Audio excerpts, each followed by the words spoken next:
warahmatullahi wabarakatuh. Alhamdulillah, wassalatu wassalamu ala rasulillah Muhammad ibn Abdillah wa ala alihi wa sahbihi wa mawala, amma ba'd. Faqala Allah ta'ala fil Qur'anil Karim wa huwa asdaqul qailin. Bismillahirrahmanirrahim. Wa dzakir fa inna dzikra tanfa'ul mu'minin. Al-ayat.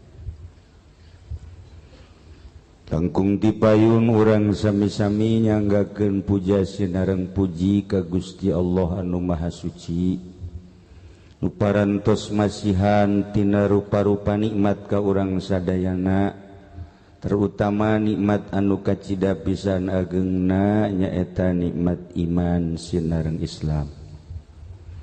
Sholawat sinareng salam mugia dilimpahkeun ka junjunan alam Kangjeng Nabi urang Kangjeng Nabi Muhammad sallallahu alaihi wasallam, katut ka para kaluargina oge ka para sahabat-sahabatna rauh para tabi'in atsba tabi'in al-mukarramun, para alimil ulama, para asatidz, bil khusus para zuriyah Kangjeng Rasul.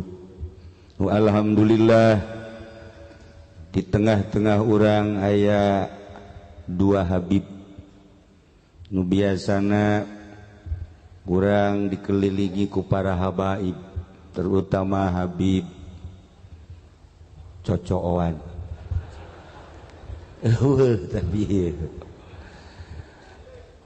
alhamdulillah kedua Habib ieu ge nu hiji pesek nu hiji mancung, terobati urang kedua Habib. Alhamdulillahirabbil alamin. Sebab para habaib beda jeung urang, kadar dirina nya nama langsung ti Gusti Allah. Pan ieu mah ti Ahok.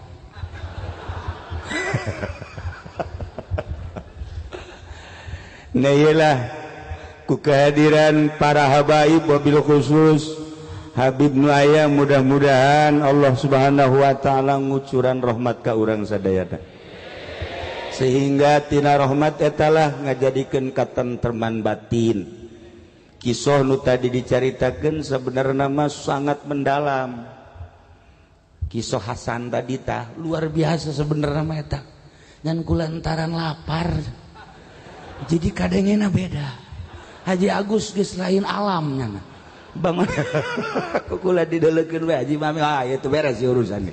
Jadi cerita sakitu hebatna ditarima kuno lapar beda Bib. Jadi lain deui teu gairah bangona. Para jamaah kaum muslimin wal muslimat rahimakumullah, malam ieu adalah malam haul ayahanda tercinta nu ka-17. Sakedeung perasaan asa kara kamari, tapi lamun inget ka incu ge 10 atuh lain sakedeung incu 10 mah berarti ambalaya. Kuari urang kakara almarhum ayahanda, almarhumah ibunda, isuk pageto mah almarhum Haji Pendi. Al-Fatihah. Tuh maksudnya udah beureum bae hudangnya nanti. Aing geus di almarhumkeun. Nah iyalah salah satu warisan anu tadi dicaritakeun ku Habib. Alhamdulillah nu tadina teu mengenal Allah, alhamdulillah jadi mengenal. Kakarak endeg lain mengenal. Karak endeg. Ai kakarak endeg mah asal katiup angin robah. Karak endeg bener aya kreditan robah.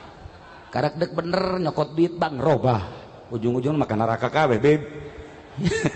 Makan neraka kabeh. Kok masih ieu mah tah rada calon nya namanya.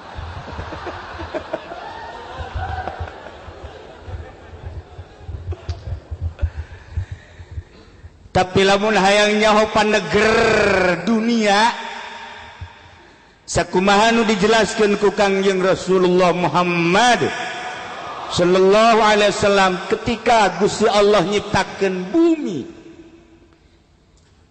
Ieu bumi goyang. Lain di Karawang mah goyang. Ternyata bumi ge goyang. Haji Dalim seri bae. Sebab biasa di Karawangnya nah. Goyang bumi.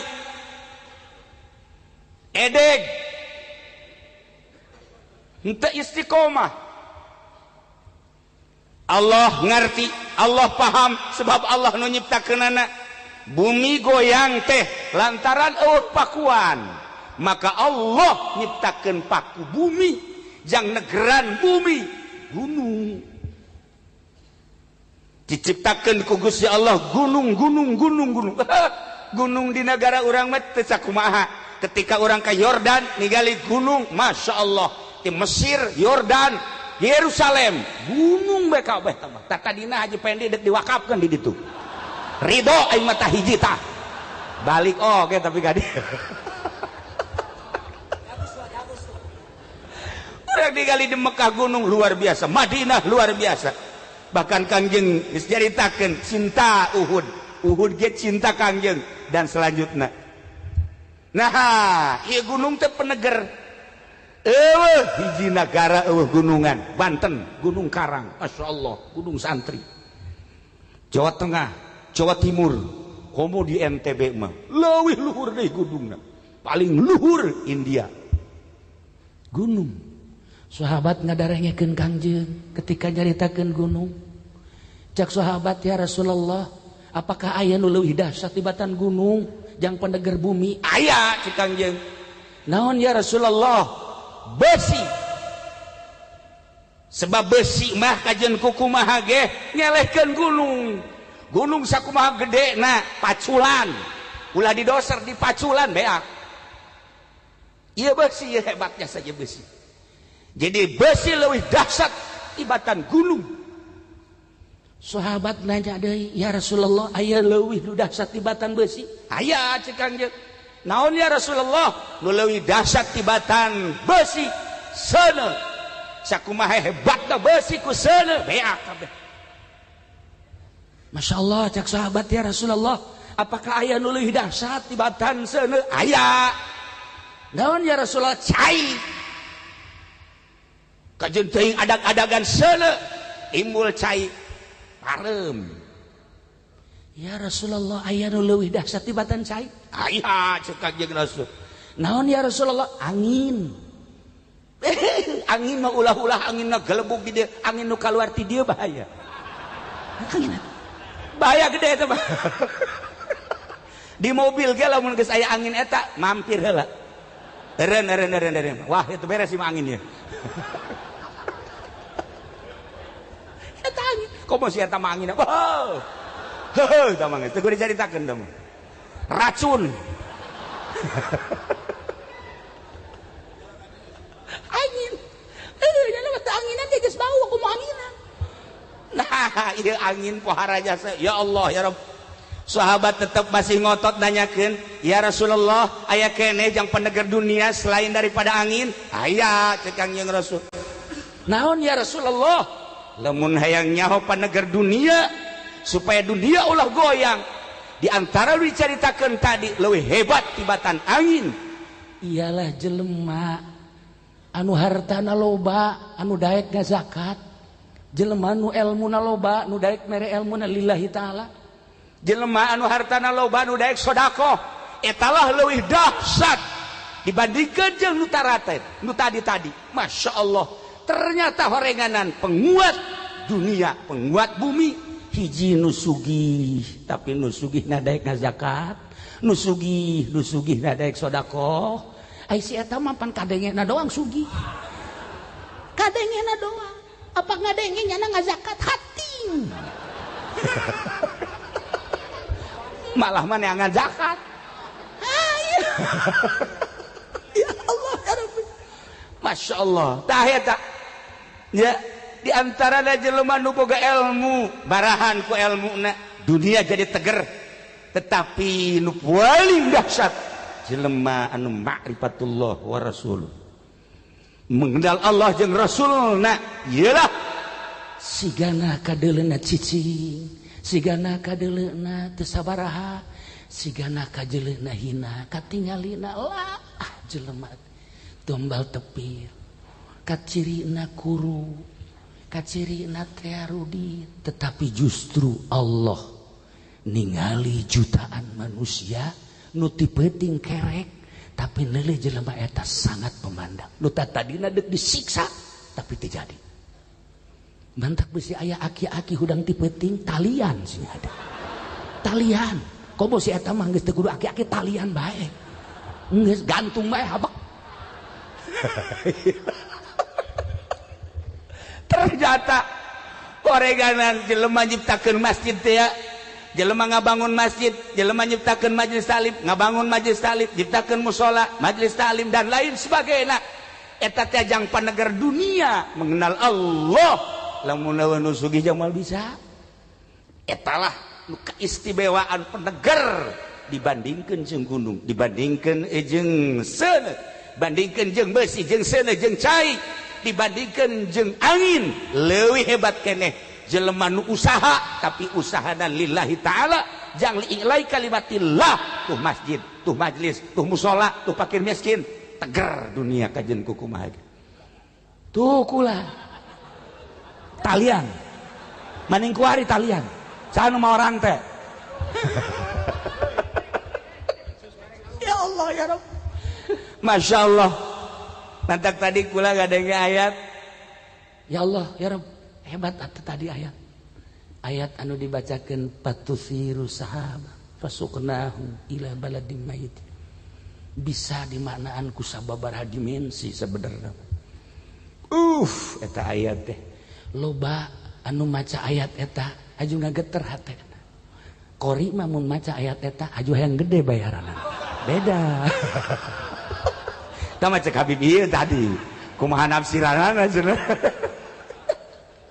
tapi lamun teu lillah lamun lillah ya henteu nah ki Jamal aya we dia ieu bangsana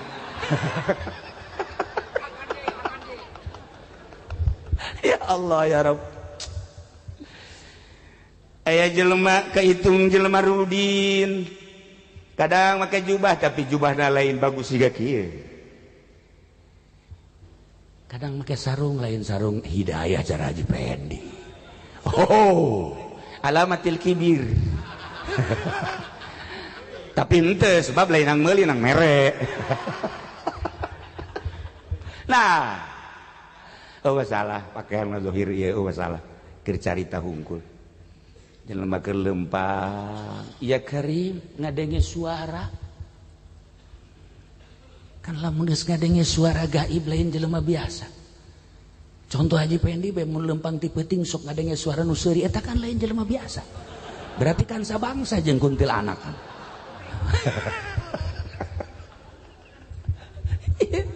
aya babangsana aya teh jadi keur lempang ngadenge suara tetapi pendengaran lain diceuli pendengaranana tapi diceuli batin seakan-akan suara teh mun dijabarkeun mah kieu ya rih hai angin bawa mega datangkeun ka ladang sipulan hujankeun di dinya nyana kaget aya suara seperti eta ningali ka luhur bener angin mawa mega mendung terus dihujankan Masya Allah cek panehanna suara menjadi kenyataan hayang nyaho eta ladang saha kumaha eta jelema perbuatanana lantaran kok kadenge ku suara hati akhirnya nanya ieu saha saha aya nu ngabejaan masyarakat pulan di mana imana di anu nyana langsung datang Assalamualaikum Waalaikumsalam naon ai ente ieu pagawean naon tani ulama ai tani ente emang kumaha biasa ulama henteu sugan ieu mah aya nu luar biasana dibanding jeung tani-tani nu sejen. Tani mah biasa we biasa.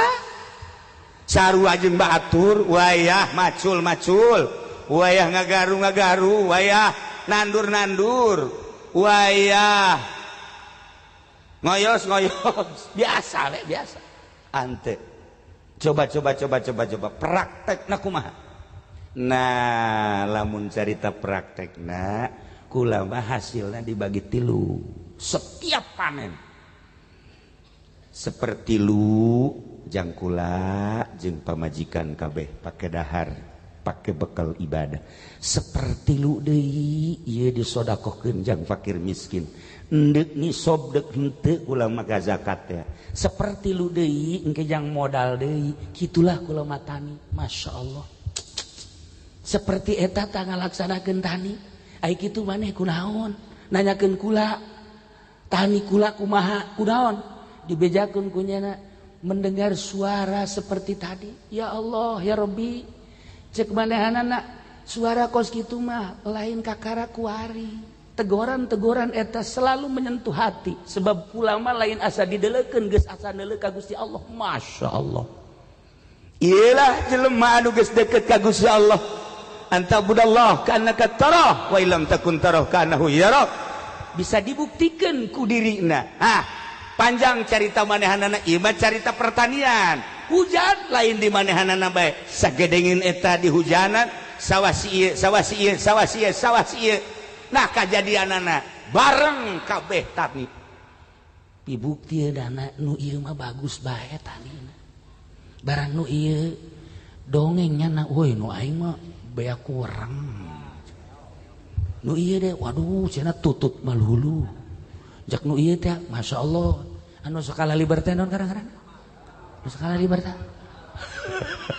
atuh sia mah dasar hamaan nyaho tah sia mah tah hama anu ieu sagala simeut sagala tek-tek bage sagedengin eta bareng hujana tetapi nu ieu bea kurang nu ieu bea ku simeut nu ieu bea ku kitu hama dan lain sebagainya nu ieu mah aman. Si ieu dagang maju, si ieu dagang maju, si ieu dagang maju, si eta. Rugi maning. Weh, griana ge wis ora ana sepotong. Lah iya. Wis didosa. Nah, iyalah. Seperti etalah jelema nu deukeut ka Gusti Allah, mengenal Allah, selalu dilindungi ku Gusti Allah. Ketika henteu dilindungi ku Gusti Allah zahirna tapi batinna merasa terlindungi lantaran geus bener-bener ridho kana qada Allah Subhanahu wa taala. Mantap lamun urang nyaritakeun ayat wailul lil mutaffifin alladzina idza iktalu 'alan nas yastafun. Ketika jelema ngurangan timbangan, ngurangan meteran, ngurangan ukuran, ieu disiksa bakalna. Tetapi aya nu ngurangan jadi hudang ruhani urang. Ketika urang bisa ngurangan nu aya di diri urang, ruhani urang jadi hudang. Lantaran ieu urang hirup awak mah gan sakadar dibere dahar, dibere nginum sare, paeh, hubur selesai. Tetapi hirup urang nu asli mah ruhani. Wa nafakhtu fihi min ruhi cek Gusti Allah. Nah, iya supaya roh urang timbul sinaran maka kudu aya nu dikurangan 4 perkara di diri urang. Mun bisa ngurangan 4 perkara, ruh urang bisa sinaran keluar mengenal Allah Subhanahu wa taala. 4 perkara nu kudu dikurangan. Hiji, ngurangan dahar jeung nginum. Mulai guys. Mulai guys. Aduh cenah Kiai hampura. Ampura mata eta kan urusan anak ka awak mah. Lamun urang teu bisa ngurangan dahar jeung nginum tetep ruhani urang moal kaluar. Kula pernah dipicung di Aang Baden, ruhanina timbul lantaran daharna saeutik. Abuya Cadasari demantak ruhanina timbul daharna saeutik. Haji Pendi nu mantak ruhna terkubur daharna lain tergantung awak mah eta pemberian ti Allah. Aya jelema awakna lintuh tapi daharna leutik, aya jelema kuruk tapi dahar ya Allah. Ya Allah, tukang ragaji eleh. Beda. Ngurangan dahar jeung nginum ruh bakal keluar. Lumantak aya puasa. Puasa eta supaya ruhani urang keluar. Cenah kamari kami jah puasa sabulan roh urang teu keluar. Atuh teh mah pindah dahar doang. Pindah dahar, malah leuwih gede bulan puasa dibanding teu puasa. Nu biasa ngan 2 kali, bulan puasa 4 kali dahar. Masya Allah, jaroko ge beak 2 pak. Nomor kahiji ngurangan dahar jeung nginum ruhani urang bakal keluar. Nomor kedua, lamun hayang ruh urang timbul bersinar mengenal Allah, ngurangan sare. Ngurangan sare. Duh, cenah kieu mending gesan bae mah ngaji. Teu kaharti bagus kieu. Atuh urang mengurangan sare hese jasa. Boro-boro di imah keur ngaji ge hees. Atuh keur ngaji hees kumaha tah atuh. Besok tujak tunjuk siap.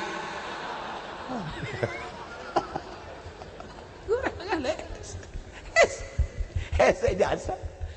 Aduh, bulan puasa Pak, bulan puasa lain ngurangan hes lain nambah kabeh rata-rata. Masya Allah, datang ka salat dohor jeung salat asar ngarendeng.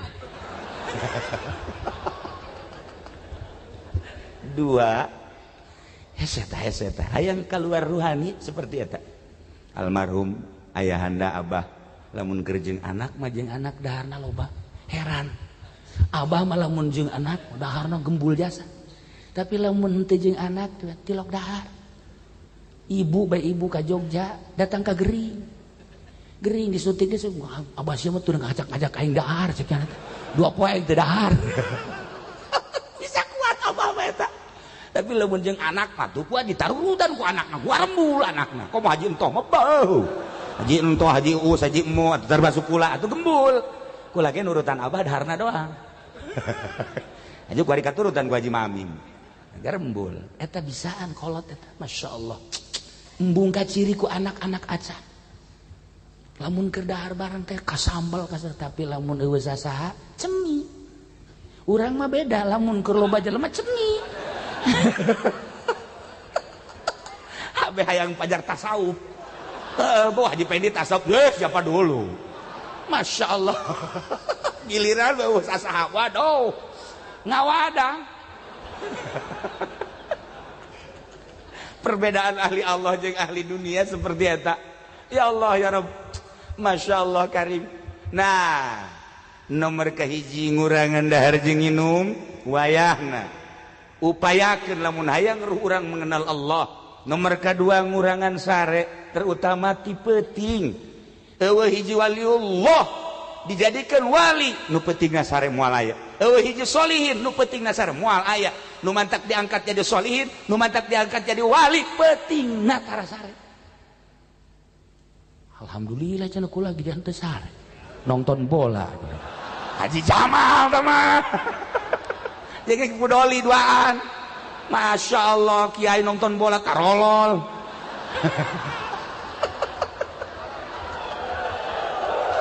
Nah, tapi tambah lain jangan naon nya nama bari zikir.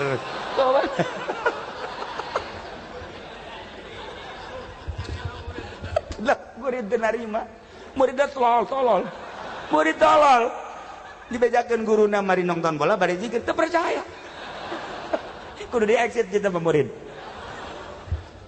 2 ngurangan teh nomor katilu ngurangan pergaulan selain daripada ahli Allah. Ngurangan bergaul selain daripada ahli Allah. Lamun jeung ahli Allah, jeung Habib silakan, jeung Habib Lutfi silakan, Habib Ja'far silakan, Habib Umar, jeung Haji Pendi jauhan. Rusak. Jaringan HP ia hanya membuat kedangkalan batin, qaswatul qulub. Nah naonan eta? Sok gerage. Hanya sekedar memberikan teas hate. Sok jeung ahli Allah mangga deuk jeung sahabat luar negeri dalam negeri hek jeung ahli Allah mah sebab nya nama pemikiran ilahi, pencerahan ilahi. Urang ngalengkah ka mana bae dikenalkeun ka Allah, di usaha kenalkeun ka Allah, di politik dikenalkeun ka Allah, di ekonomi dikenalkeun ka Allah. Jeung ahli Allah mah pasti ngeunah bae, pasti ngeunah jeung tentrem luar biasa. Nomor katilu, kurangan pergaulan selain daripada ahli Allah. Nomor kaopat, ngurangan omongan selain daripada maca Quran, sholawat, zikir, maca kitab, hadis. Ulah pati loba omong teh. Kuat saminggu bae ente tanu tadi tah saminggu jadi wali. Saminggu ulah 40 poe ulah ebal teuing 40 poe. Saminggu bae coba hiji dahar nu biasana sapiring mentrung saparapat piring. Dua nu biasa sare peuting genep jam cobangan 2 jam bae ulah sajang 2 jam. Tilu nu biasa urang jaringan putuskeun gua. Opat nu biasa obrol ku hari stop saminggu bae. Ujian anak kadeuleu beungeut lagi herang beungeut. Herang ieu makan dareumeuk ieu beuteung. Demek. Beh, ieu mah lamun dikasolearkeun mah 12 ya. Para jamaah kaum muslimin wal muslimat rahimakumullah, etalah sekedar bayangan hirup nu urang bakal amprok jeung Gusti Allah, lain jasad nu bakal amprok tapi ruh. Kenalkeun ruh urang ka Gusti Allah, memeh urang dicabut nyawa, roh urang ngalayak. Mumpung aya keneh ahli-ahli Allah terutama di Indonesia. Di Indonesia kuari terbanyak ahli Allah dibanding jeung di luar negeri. Loba di Indonesia kuari alhamdulillahirabbil alamin. Menurut penelitian ahli-ahlina, kula we sakadar nyaritakeun hungkul. Menurut penelitian ahli-ahlina di Indonesia kuari terbanyak ahli Allah dibanding jeung luar negeri. Maka di Indonesia terjadilah ketentraman, tenang. Nek pilkada bae kuari nek pilkada parbo. Eueuh nu ngomong hiji-hiji aja.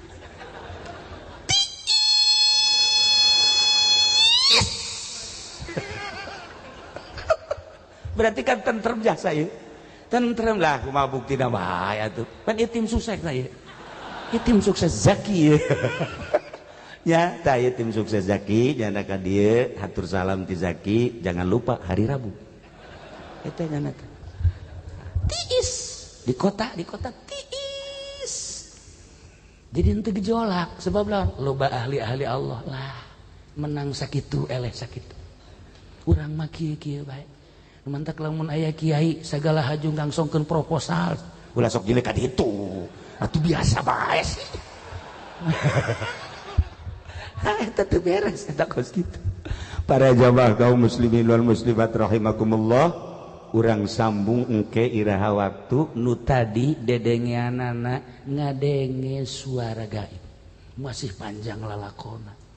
Ternyata loba di Indonesia motif-motif jelema-jelema nu model kos karar itu mun dibuktikan nu kamari maot meuli bijaan di mana ribuan manusia anu kamari aya deui maot keneh tapi henteu rame, nu masih hirup keneh, nu suara hatina mendengar.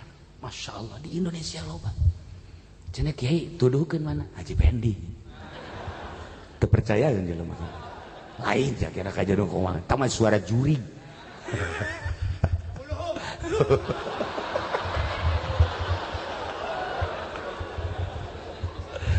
Insyaallah ke urang teruskeun dongeng eta lantaran ieu geus jam 11 seprapat, maka informasi ngaji insyaallah minggu isuk teh minggu deui insyaallah. Emang kumaha cenah kiai kula dek mudik karak dek mudik isuk ya, jadi karak dek mudik insyaallah doakeun supaya selamat lancar ulah aya halangan naon bisa balik di urang bisa babarengan. Kemudian informasi tentang ngaji minggu hareup minggu isuk teh minggu deui. Informasi terakhir setelah selesai doa teu kudu aya nu sasalaman simkuring sarombongan dia terus deka imah ente disadiakeun di dia antum disadiakeun di dia prasmanan diibah kula aya 3 jalur di dieu ge sarua ulah datang ka aya nu teu dalahar insyaallah dicukup insyaallah ulah datangkan teu dahar ieu mah bener-bener kitungan masak beneran ulah dalakeun berkat ya informasinya seperti eta dicukupkan sakieu jang kenang-kenangan tentang mengenal Allah tadi ulah datangkan teu kenal ka Gusti Allah rugi adu luar biasa usahakeun neangan guru anu kenal ka Allah nu bisa memperkenalkeun ka Allah Allahumma shalli wa sallim ala sayyidina Muhammadin fil awwalin wal akhirin wa barik wa sallim wa radiyallahu ta'ala an sadatina ashabi sayyidina Rasulillah ajma'in آمين يا الله يا رب العالمين اللهم ارحم أمة سيدنا محمد اللهم اجبر أمة سيدنا محمد اللهم أصلح أمة سيدنا محمد اللهم فرج عن أمة سيدنا محمد صلى الله عليه وسلم اللهم انفعنا بما علمتنا وعلمنا ما ينفعنا وزدنا علما ويقينا وزدنا علما ويقينا وزدنا علما ويقينا والحمد لله على كل حال ونعوذ بالله من كل حال أهل النار ربنا تقبل منا إنك أنت السميع العليم وتب علينا إنك أنت التواب الرحيم اللهم اغفر لهم وارحمهم وعافهم واعف عنهم اللهم اجعل قبورهم روضة من رياض الجنان ولا تجعل قبورهم حفرة من حفر النيران اللهم اجعل نعمتنا دائمة ودولتنا قائمة وأولادنا وتلامذنا علماء ولا تسلط علينا ظالما ولا تسلط علينا من لا يخافك ولا يرحمنا اللهم سلمنا يا الله وسلم ديننا ولا تسبقنا زيماننا وارزقنا يا الله خير الدنيا والآخرة ربنا آتنا في الدنيا حسنة وفي الآخرة حسنة وقنا عذاب النار وصلي وسلم على جميع الأنبياء والمرسلين والحمد لله رب العالمين والله الموفق إلى أقوم الطريق والسلام عليكم ورحمة الله وبركاته.